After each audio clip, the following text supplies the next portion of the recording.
अभी आगाज है तेरा, बहुत कुछ सीखना है। कमर कसनी अभी बाकी है, मुट्ठी भींचना है। या शब्दात हे तुझे अक्षरानंद वाचन चळवळ घोडीत आहे। तिसरे अक्षरानंद वाचक साहित्य संमेलन परभणी, वाचनाची पुस्तकाच्या अंगणी आणि बहुसंस्काराची गाणी। वाचन संकल्प बालकांचा ठिकाणी मान्यवरांचं आगमन झालेलं आहे। आजच्या कार्यक्रमाच्या स्वागताध्यक्षा, संमेलनाध्यक्षा, आजच्या कार्यक्रमाचे उद्घाटक या ठिकाणी उपस्थित झालेले आहेत। पुढे एकदा टाळ्यांच्या गजरात त्यांचे स्वागत केले।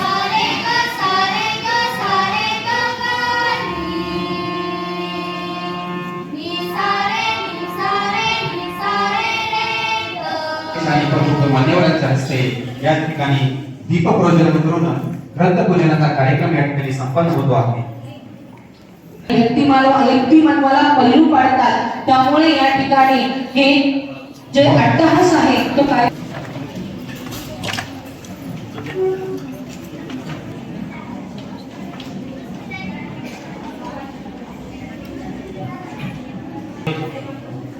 रेल्वे हातवर आलेला आहे।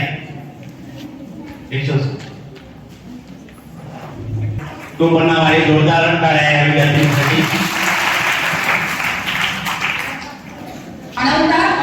कर्तव्यपरायणता, स्वराज्य, स्वातंत्र्य अशी किती मूल्ये पुस्तक वाचनातून बालकांच्या मनावर बिंबवली जावी म्हणून अक्षर आनंद वाचन संस्कार केंद्राने परभणी जिल्हास्तरीय पुस्तक वाचन स्पर्धा व बाल वाचक साहित्य संमेलनाचे विज्ञान संकुल या संकुलामध्ये विद्यार्थ्यांनी यावं।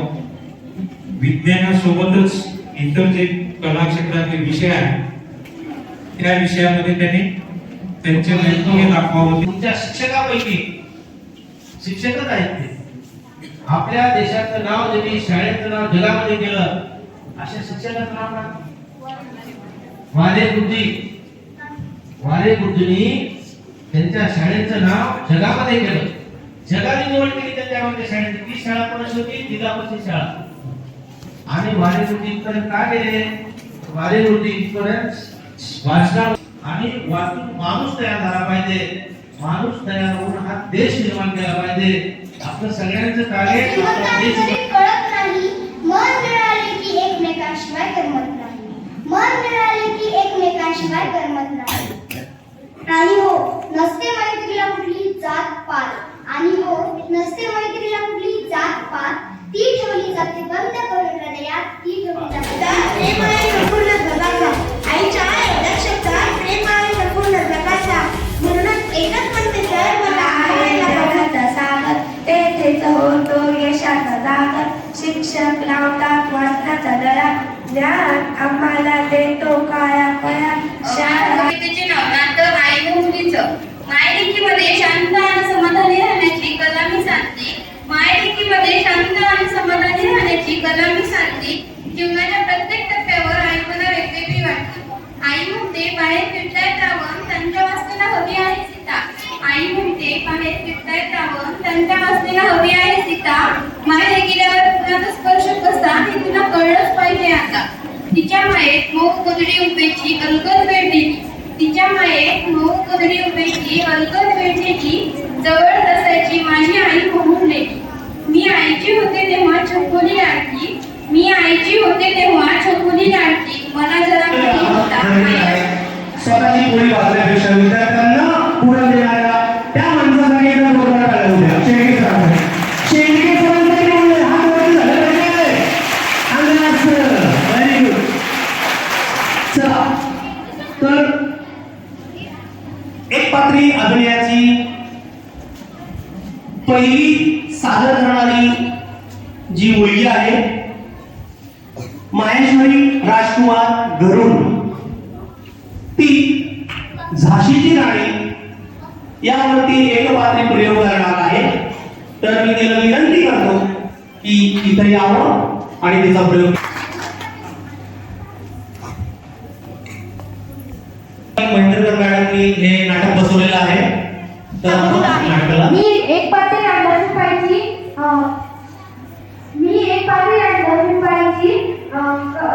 सादर करणार आहे। भारत एक महान सभ्यता ज्याचा गौरव और आंखों में जीवन का जानती थी और दिलों में लगाते हैं बेईमान की एक बेटी।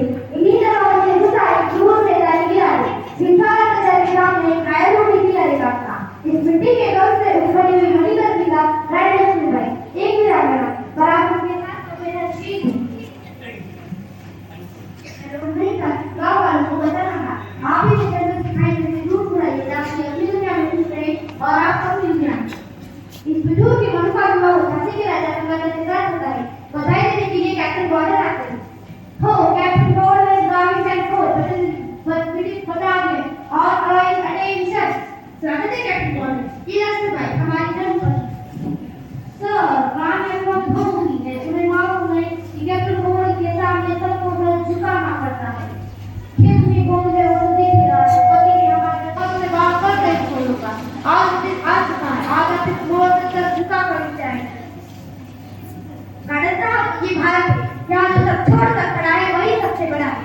ये राज आकर मुझे आपकी रानी नहीं दिखाता। आयुष्यात अशी एक खास मैत्रीण असावी जी मैत्री आयुष्याच्या शेवटपर्यंत निभावणारी असावी।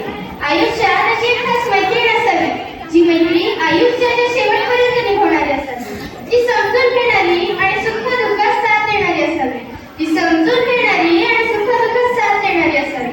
जी नेहमीच मदतीला धाव घेणारी असावी। आयुष्यात अशी एक खास मैत्रीण असावी जी चूक झाली तर समजावून सांगणारी आणि चांगल्या कामात पाठिंबा देणारी असावी।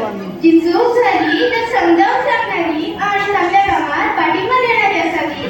अडचणीच्या काळातही सोबत राहणारी असावी। आयुष्यात अशी एक खास मैत्रीण असावी जी मजा गमत करणारी असावी। निस्वार्थ भावाने मैत्री करणारी असावी। जी मजा गमत करणारी असावी। निस्वार्थ भावाने मैत्री करणारी असावी। जी मैत्रिणीचं गुपितच ठेवणारी असावी। आयुष्यात अशी एक खास मैत्रीण असावी जी मनात न बोलताही ओळखणारी असावी। माझ्या यशामध्ये आनंदाने उड्या मारणारी आणि अपयशामध्ये आधार देणारी असावी। जी मनात न बोलताही ओळखणारी असावी। माझ्या यशामध्ये आनंदाने उड्या मारणारी आणि अपयशामध्ये आधार देणारी असावी आणि जी जीवनात जीव देणारी असावी। आयुष्यात अशी एक खास मैत्रीण असावी। आयुष्यात अशी एक खास मैत्रीण असावी। धन्यवाद। सूर्याकडे वळते ही हिरवी हिरवी उंच झाडे पाहुणे त्यांना मन हे बागडे। ही हिरवी हिरवी उंच झाडे पाहुणे त्यांना हे मन बागडे। पाहुणी रंगीबिरंगी ही फुले पण माझे आनंदाने मुले। आभाळाकडे पाहुणे बघा तरी सूर्यप्रकाशाच्या रंगछटाची कलाकारी। आभाळाकडे पाहुणे बघा तरी सूर्यप्रकाशाची रंगछटा कलाकारी। रात्रीचं चांदणे किती शुभ्र दिसते पाहुणे त्यांना मन माझे असते। हे जग किती सुंदर मला हवे हवेसे वाटते। हे जग किती सुंदर मला हवे हवेसे वाटते। धन्यवाद। मी आज तुमच्या समोर एक कविता सादर करणार आहे। माझ्या कवितेचं नाव आहे फूल। रंगीबेरंगी फुले फुल हे चिमुकले। रंगीबेरंगी फुले फुल हे चिमुकले। गवतावरती झुलते मन आमचे फुलवते। गवतावरती झुलते मन आमचे फुलवते। रंगीबेरंगी असते ते खूप सुंदर दिसते ते। रंगीबेरंगी असते ते खूप सुंदर दिसते ते। फुल फुलते गवतावरती ते माळतो आपण केसावरती। फुल फुलते गवतावरती ते माळतो आपण केसावरती। असा कसा रे फुला तू आगळा वेगळा आहेस तू। असा कसा रे फुला तू आगळा वेगळा आहेस तू। धन्यवाद।